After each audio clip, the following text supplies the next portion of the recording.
Salut à tous et bienvenue dans l'antre pour cette review occasion. Alors c'est une occasion en plus que j'ai emprunté à monsieur Kenseb. Je voulais faire un petit truc hommage.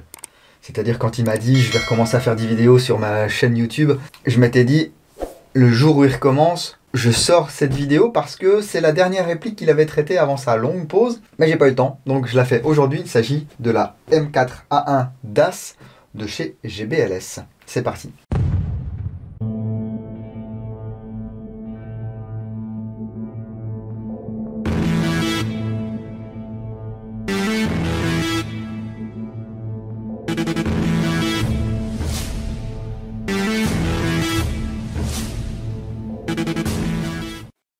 Merci à Seb pour sa gentillesse et sa patience, parce que ça fait un certain nombre de mois que j'ai cette réplique chez moi. C'est une réplique qu'il avait reçue gratuitement de chez GBLS. À l'époque, elle coûtait dans les 2500 $. À l'heure actuelle, on est encore aux alentours des 2000 € pour une réplique GBLS, mais le look a un petit peu changé. Ils ont fait quelques améliorations. C'est pas quelque chose qu'on voit tous les jours sur les terrains, car à l'origine, c'est un outil d'entraînement pour les forces coréennes. Si vous ne savez vraiment pas de quoi je parle, on va regarder ça plus en détail. Hop là. Donc, alors là, j'ai la mallette à malice. Donc il avait reçu tout ça. C'est sorti fin 2016. Lui, il nous en avait fait la review fin 2017 parce qu'il y avait eu des petits soucis techniques sur son exemplaire. Donc il l'avait renvoyé chez GBLS. Je vous le dis, c'est coréen, donc c'est pas la porte à côté. Qui avait fait des corrections. Et depuis, il a eu aucun souci avec. Donc il avait eu des chargeurs. Ah, ils sont pas foutus de sa gueule, hein. Au moins il peut jouer. Chaque chargeur coûte environ 38 $. Ce sont des chargeurs avec des coques en acier. Voilà. Ici on aura le système d'arrêt de tir. On peut mettre environ 60 billes dans chaque chargeur. Ensuite il y a un adaptateur pour mettre sur les BB loaders. Donc là je ne sais pas si c'est eux qui lui ont fourni. Non, c'est une batterie Airsoft entrepôt ça. LiPo 11 volts 1 avec une prise mini T, mini DIN 1. Et la M4 DAS ici, dans sa mallette. Et ben c'est pas léger hein, pour une petite M4A1, hein, ça pèse 3 kg. Alors comme ça ne paye pas de mine. Voilà, M4A1 classique de base. Maintenant il y a des modèles un petit peu plus modernes, un petit peu plus sexy. Avec du M-LOK, il y a du 400CSD, il y a de l'AKM, il y a du type 89, il y a des pistolets à venir. Bref, pas mal de trucs pour ce système DAS, Dynamic Action System, système à action dynamique. Et je vous l'ai dit, ça a été conçu en tant qu'outil d'entraînement. Et rien qu'au niveau des finitions, ça me paraît assez cohérent, parce que c'est assez brut de fonderie, comme peut l'être une vraie arme. Hein. C'est vrai qu'on se plaint souvent sur l'apparence de nos répliques, mais elles sont souvent mieux finies, moins granuleuses que de vraies armes. Donc on va retrouver les marquages DAS ici. Voilà, M1 carbine, etc. 5,95 mm. Donc ici on est bien sur de l'airsoft, c'est un outil d'entraînement, mais globalement un soldat il s'en fiche des marquages RS ou pas, hein. Ça c'est vraiment notre truc à nous. Les marquages du sélecteur de tir sont ici, bon ceux-là ils sont un petit peu plus importants. Il est assez ferme, donc ça va. Au niveau du guidon, on a quelques moulages. Voilà. Rien que je puisse voir au niveau du corps ici. Alors il y a vraiment un jeu minime au niveau du garde-main, il n'y a pas de jeu. Au niveau de la crosse, c'est minime. La crosse qui est une crosse type soft mode. On va pouvoir en retirer la plaque de couche qui est en partie recouverte de caoutchouc pour découvrir le câblage. C'est un câblage ultra balèze avec un MOSFET ici, un mini fusible et puis cette connectique type plug. Il y a beaucoup trop long de câblage pour moi. On ne pourra pas mettre la batterie dans le tube de crosse parce que c'est un EBBR, ça je vous l'ai peut-être pas dit, mais il faut garder la surprise. Donc globalement on va pouvoir mettre la batterie ici d'un côté et les câbles de l'autre. Voilà, c'est monté sur un tube de crosse avec 6 emplacements différents. Il n'y a pas d'attache-angle ici, donc il faudra soit en monter un, soit se débrouiller avec un autre système. Alors ici la poignée pistolet est une PTS, donc de chez Magpul. Mais le reste est classique, hein. M4A1 de base, donc ponté droit, queue de détente classique, bouton d'éjection du chargeur sans fioriture, l'arrêtoir de culasse ici qui est fonctionnel, le levier d'armement basique également, donc pas très confortable. Et là par contre on va faire attention, car certes c'est un AEG, mais comme c'est un outil d'entraînement, ils ont mis un ressort en conséquence Ouais, pour que ça soit quand même assez dur à tirer. Là, si je mets un chargeur vide et que j'essaie de tirer, alors ça va peut-être en tirer une et normalement ça devrait se verrouiller. Voilà. Donc ici, j'ôte mon chargeur, je viens appuyer, ça claque bien. La trappe cache-poussière ici, le garde-main en polymère, donc pas de rail, hein, c'est un garde-main de M81 standard. Là aussi ici qui est réglable en hauteur et en dérive, grâce à des molettes ici. Il y a deux orifices de taille différentes, 0,200 mètres. Et là, si on veut être un petit peu plus précis, on a un trou qui est beaucoup plus petit. Le cran du guidon ici peut être réglé en hauteur grâce à un outil qui n'est pas fourni. On voit que c'est un canon, 14 pouces et demi je pense, ou quelque chose dans le genre, avec un cache-flamme ici, tout à fait standard. Un attache-sangle là. Vous voyez au niveau du look, il n'y a pas de quoi se relever la nuit.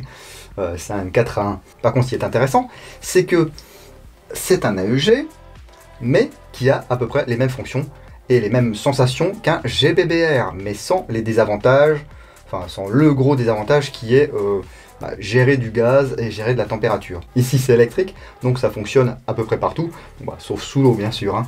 Donc ici, si je casse la réplique en deux, eh bien on va avoir un système qu'on peut voir sur les ICS Split ou sur les Systema par exemple. Donc une gearbox. Mais c'est bien là un des seuls points communs qu'il y a, parce que le cœur du système, c'est la partie pneumatique ici. L'ensemble mobile, qui est constitué bien du transporteur ici, d'une culasse qui en fait est un nozzle, une crémaillère en acier ici comme sur un piston d'AEG standard, un ressort à l'intérieur, un guide de ressort et un piston. Donc ici je peux le faire reculer à l'aide d'un tournevis par exemple. Vous voyez. Et l'arrière du piston, qui est également en acier, va venir s'accrocher ici sur la gâchette. Et lorsqu'on va tirer, eh bien, si on sélectionne le semi, ça va accrocher à chaque coup. Si on sélectionne full, ça n'accroche plus jusqu'à ce qu'on arrête de tirer. Le système d'arrêtoir de l'ensemble mobile, l'arrêtoir de culasse, est très massif. Ce qui fait que ça va pas glisser, ça va pas prendre du jeu ou ça va pas ne pas accrocher comme ça peut le faire sur certains GBBR. Et lors du mouvement de recul, hop là, lorsque l'engrenage fait reculer l'ensemble mobile, ceci vient bloquer le guide de ressort. Ça recule, ça recule, ça recule. Le guide de ressort est poussé vers l'avant. Une fois qu'on arrive dans cette position, la gâchette vient choper l'arrière du piston. Et lorsqu'on va venir tirer, ça débloque la gâchette et le coup part. Alors, la pièce ici est relativement légère. Ça pèse 175 grammes, ce qui est beaucoup moins que la plupart des pièces de GBBR. Donc selon les GBBR que vous avez déjà testés, vous aurez moins de recul sur cette DAS que sur votre GBBR préféré. Mais là, il s'agit surtout de simuler un cycle, de pouvoir manipuler la réplique en fin de chargeur, tout en ayant quand même une petite sensation de recul. Alors, j'en profite pour vous montrer où se règle le hop-up. Donc, c'est ici. Voilà, au bout de mon doigt. C'est comme sur les M4WE. Il faut une longue clé Allen. Donc là, en l'occurrence, je ne l'ai pas. Elle n'est pas dans la mallette, ce qui m'étonne un petit peu de Seb. Mais elle est certainement bien rangée chez lui. Le canon est bien lisse, bien propre. On voit le bourrelet ici. C'est un bourrelet qui est relativement large. Alors je pense que c'est un joint d'AEG. On verra ça lors du démontage. On va voir ce que ça donne. Et là, ce qui est intéressant, c'est qu'on peut également s'en servir lorsqu'il n'y a plus de batterie. On va venir ici armer la réplique. Voilà. Étant donné que c'est lors du cycle arrière que ça vient se verrouiller, vous pouvez très bien le faire manuellement. Alors, est-ce qu'on peut tirer sans chargeur? On arme.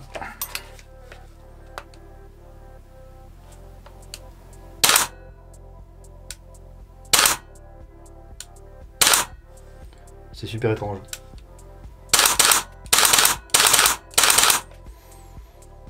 C'est très dur.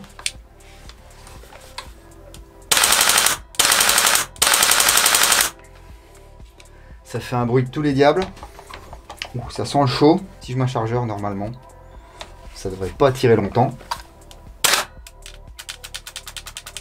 Voilà. L'ensemble mobile reste bloqué à l'arrière. On change de chargeur. Et ça fonctionne à chaque fois. Mais vous savez quoi? Je vous propose d'aller tirer un petit peu avec. Hein, ça fait plaisir.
Ma foi, c'est pas mal, c'est amusant à utiliser en tout cas. Alors n'achetez pas cette réplique, n'achetez pas un DAS à 2000 € pour la sensation de recul, hein.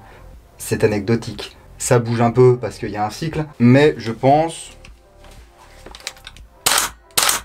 ça bouge moins qu'un EBBR Tokyo Marui par exemple. Un 416, une M4, une AK, ce que vous voulez, ça bouge moins. Par contre, pour tout ce qui est fonctionnement, manipulation, c'est sympa. Enfin, en tout cas, moi j'aime bien. J'aimerais quand même vérifier le poids de détente.